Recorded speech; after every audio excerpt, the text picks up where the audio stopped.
Comprendre le principe de l'électricité. Tout ce qui existe dans l'univers est composé de particules comme les atomes. Un atome est constitué principalement d'un noyau qui comporte des protons et des neutrons. Autour du noyau gravinent des particules qu'on appelle les électrons. Ils sont un peu comme des satellites qui tournent autour de la Terre. Quand les électrons se déplacent d'un atome vers un autre, on dit qu'il y a un mouvement d'électrons. Ce mouvement est le courant électrique ou l'électricité. Comment peut-on provoquer un mouvement d'électrons pour produire de l'électricité? Il faut d'abord avoir un conducteur dans lequel les électrons peuvent bouger facilement, par exemple un fil de cuivre. Et comment fait-on pour que les électrons se déplacent dans un conducteur? On fait appel au champ magnétique d'un aimant. Si on rapproche deux aimants, deux choses peuvent se produire. Soit ils se repoussent, soit ils s'attirent. Imaginons qu'on saupoudre de la limaille de fer sur un aimant. On voit apparaître des lignes de force qui montrent comment le champ magnétique est réparti autour de l'aimant. Un peu comme la Terre, l'aimant a un pôle nord et un pôle sud. Si on rapproche deux pôles semblables, par exemple deux pôles nord, les aimants se repoussent. Si on rapproche un pôle nord et un pôle sud, les aimants s'attirent. Le responsable de cette force est le champ magnétique. Lorsqu'on déplace un aimant devant un matériau conducteur, le champ magnétique a un impact immédiat sur les électrons. En effet, les électrons bougent dans un sens ou dans l'autre, selon le pôle qui passe devant eux. Le champ magnétique entraîne donc un mouvement de va-et-vient, un aller-retour des électrons dans le conducteur. La variation du champ magnétique causée par l'aimant qui tourne joue un rôle important dans la production d'électricité. Si les pôles de l'aimant ne se déplacent pas, le champ magnétique ne varie pas. Il n'y a donc pas d'induction de courant électrique dans le conducteur. Au contraire, si le conducteur est constamment soumis à un champ magnétique variable, un courant électrique est créé. C'est comme ça qu'on produit l'électricité. Il y a deux types de courants, le courant alternatif et le courant continu. Quand les électrons se déplacent toujours dans le même sens, le courant est continu. Lorsque les électrons vont et viennent dans le conducteur, le courant est alternatif. Mais comment l'électricité est-elle produite tous les jours dans un grand réseau électrique comme le nôtre? Pour bien comprendre le phénomène, il faut aller à la source dans les centrales hydroélectriques, là où se trouvent les groupes turbines alternateurs. Dans l'exemple précédent, on a vu comment les deux pôles d'un aimant en mouvement produisent un courant électrique alternatif dans un conducteur. Si on veut générer beaucoup d'électricité au moyen d'alternateurs puissants, il faut faire la même chose, mais à une toute autre échelle. Un alternateur est composé de deux parties principales, un rotor et un stator. La paroi externe du rotor est composée de plusieurs aimants avec les pôles nord et sud disposés en alternance. Ces aimants tournent à l'intérieur du stator.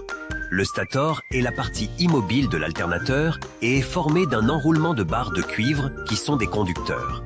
Pour induire un courant électrique, le champ magnétique doit varier. Les aimants doivent donc être mobiles.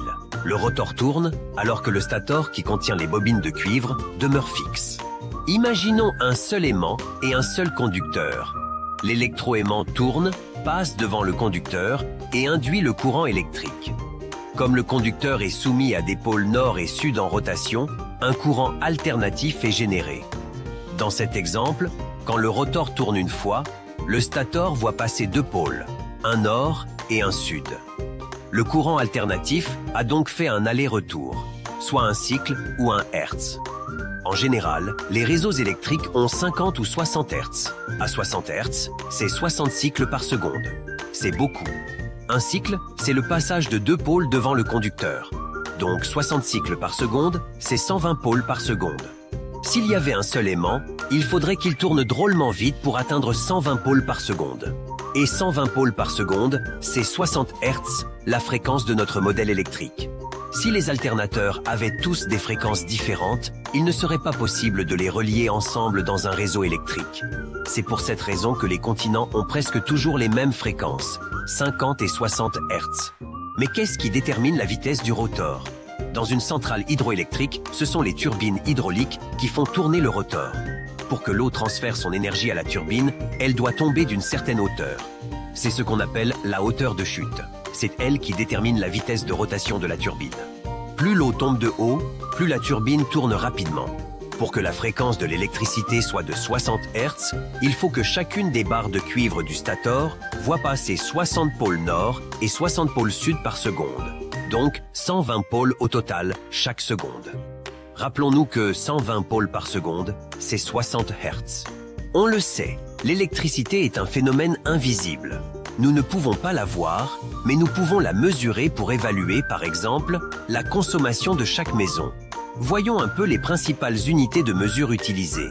La puissance électrique est exprimée en watts et dépend de deux facteurs, la tension et l'intensité du courant. Pour bien comprendre la notion de puissance électrique, faisons une analogie avec le boyau d'arrosage. Dans le boyau, la pression de l'eau, c'est la force à laquelle l'eau est projetée. Plus il y a de pression, de force, plus le jet d'eau va loin. Dans un fil électrique, c'est la même chose. La tension pousse les électrons. Plus la tension est élevée, plus les électrons sont poussés fortement. On exprime la tension en volts. Dans notre exemple, le débit d'eau, c'est en quelque sorte la quantité de gouttes d'eau qui sort du boyau. Plus le débit est élevé, plus la quantité d'eau qui en sort est grande. Les gouttes, ce sont les électrons dans notre fil électrique. Elles représentent l'intensité du courant. Plus l'intensité du courant est élevée dans un fil, plus il y a d'électrons qui y circulent. On exprime l'intensité du courant en ampères. La puissance du jet d'eau, c'est la combinaison de sa pression et de son débit. Grâce à ces deux facteurs, la pression et le débit, l'eau peut déplacer un objet. C'est la même chose pour l'électricité. C'est la combinaison des deux facteurs, soit la tension en volts et l'intensité du courant en ampères, qui détermine la puissance de l'électricité en watts. Mettons cette puissance dans un contexte réel. Lorsqu'une ampoule est allumée, elle consomme de l'énergie que l'on mesure en wattheures. Si nous laissons une ampoule ayant une puissance de 10 watts allumée pendant 100 heures, elle consomme 1000 wattheures. 1000 wattheures, c'est 1 kilowattheure. C'est en kilowattheure qu'est produit l'électricité. Ces dernières années, les innovations ont ouvert la voie à de nouvelles avancées significatives. Le système Energy Stream simplifie la production électrique pour un usage privé. Cette technologie exploite les capacités avancées des alternateurs à exciter les électrons et maximise la production de l'énergie électrique. En outre, l'autonomie offerte par le système Energy Stream représente un tournant significatif dans le domaine de l'énergie domestique, en dehors des réseaux traditionnels. Elle ouvre la voie à une utilisation plus efficiente et accessible de l'énergie électrique. Le concept de la technologie Energy Stream offre la possibilité à chacun de devenir producteur et consommateur d'électricité de manière autonome, durable, avec un minimum de maintenance.